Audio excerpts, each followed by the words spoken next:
बंदगी साहेब बंदगी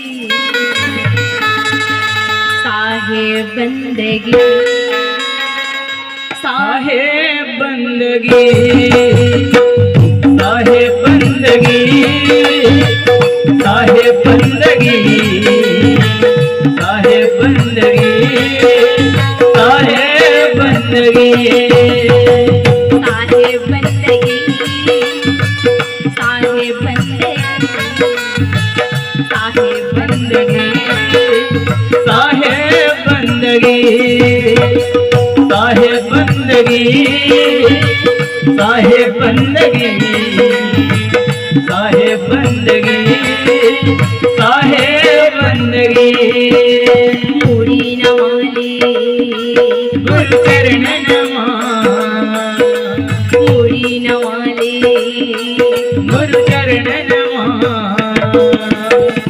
बाजा में के दुआ साहेब बंदगी साहेब बंदगी साहेब बंदगी साहेब बंदगी साहेब बंदगी साहेब बंदगी साहेब बंदगी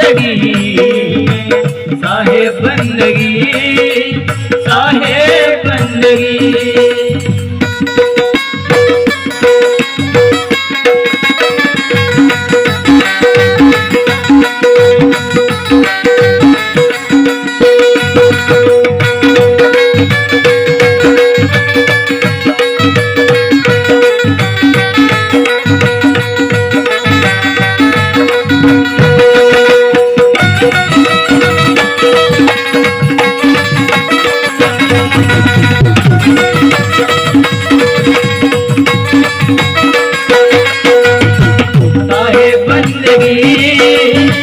साहेब बंदगी साहेब बंदगी साहेब बंदगी।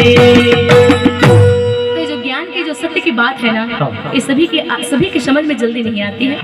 कथा होए तहाँ श्रोता शोभे, वक्ता मूल पचाया रे, और होए कहे जहाँ स्वान तमाशा तनिक न नींद सताया रे। अरे डर लागे और हंसी आवे, अजब जमाना आया रे। ये मानव तन को पा करके सब चाहते हैं हमें सुख मिल जाए, चाहते हैं ना? क्यों चाहते हैं भाई? जो चीज नहीं रहे वो मिल जाए करके हर कोई सोचते हैं। तन सुखिया कोई न देखा, जो देखा सो दुखिया। उदय अस्त की बात कहत हो सबका किया विवेका। कोई तन दुखी, कोई मन दुखी, कोई धन बिन फिरत उदास, और थोड़े थोड़े सब दुखी एक सुखी गुरु का दास।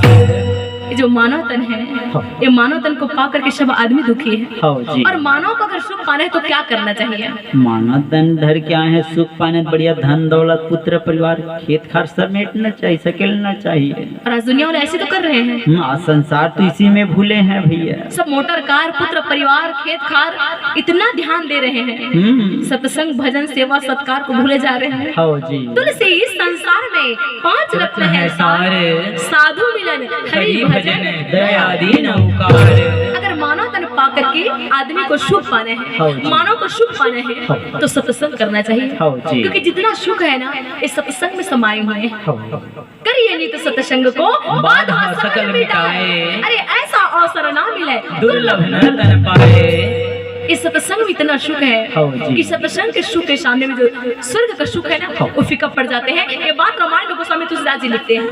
तात स्वर्ग अपवर्ग सुख धरे तुला एक अंग, और तुला न ताही सकल मिली जो सुख सत्संग। और सदगुरु कबीर साहब भी कहते हैं, कैसे?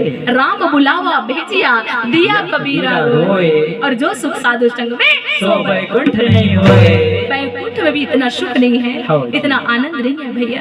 जितना सुख जितना आनंद ये सत्संग में सबको मिलती है। मानव तन पा करके सबको सत्संग करना जरूरी है। और कबीर साहब जी रहीमदास साहब जी को ये जो मुक्ति के भेद है, जो ज्ञान की बातें हैं, बांधवगढ़ में 12 साल से बताए हैं। तो इधर आगे क्या बात बता रहे हैं? क्या बता रहे हैं? काशीपुरी में सबसे बड़े ज्ञानी पंडित रहते थे। कौन? रामानंद स्वामी। रामानंद स्वामी। उस समय रामानंद स्वामी जैसे कोई ज्ञानी पंडित ही नहीं थे। सबसे बड़े ज्ञानी पंडित थे रामानंद स्वामी जी। रामानंद स्वामी जी के एक भक्त थे, एक शिष्य थे, उनका क्या नाम थे? उनका नाम था अष्टानंद जी। हाँ जी। तो अष्टानंद जी क्या करते थे? क्या करते थे? प्रातः 4 बजे उठते थे। हाँ जी। और पहले सब लोगों का उठने का टाइम वैसे ही था, पहले वैसे ही उठते थे। हाँ जी। प्रातः 4 बजे उठ करके सबका नियम था स्नान करना। हाँ जी। अब आजकल वैसे नियम किसी का नहीं है। कहाँ रहेंगे भैया, रात के 2 बजे तक तो मोबाइल चलाते रहते हैं, तो सुबह 4 बजे 5 बजे कौन उठेंगे? बिल्कुल सही बात है। पहले उठने का ढंग, कितना टाइम, सबका टाइम, बच्चे उठने का टाइम, सोने का टाइम, भोजन करने का टाइम, बात करने, हर का एक टाइम रहते थे पहले। अब वैसा कोई टाइम नहीं। 2 बजे तक, रात तक मोबाइल बच्चे उधरते रहते हैं, और उसको उठाने के लिए सुबह उनके मम्मी पापा उनको उधरते रहते हैं। उठ बेटा उठ, अरे 10 बज गया, उठ रे। तब भी वो बेटा नहीं उठने वाला, क्योंकि भाई वो तो रात भर मोबाइल चलाए हैं ना। हाँ जी। और बताओ, मोबाइल चला करके, टीवी देख करके किसी के बच्चे महान नहीं हो सकते? कोई महान नहीं हुए ना हो सकते भैया, लेकिन भक्ति करके महान हो सकते हैं। हाँ जी। हो सकते हैं कि नहीं? बिल्कुल हो सकते। और जो भक्ति किए वो महान हुए हैं भाई। और इसीलिए कहते हैं भक्ति निशैनी मुक्ति की, चढ़े संत सब धाए, और जिन जिन मन आलस किया जन्म जन्म पछताए। अगर अभी भक्ति नहीं करेंगे, हाँ जी। अभी सत्संग नहीं करेंगे, तो आगे चल के हमको खुद को पछताना पड़ेगा। हाँ रहेगी। जी। जय दुर्गा इंटरप्राइजेस।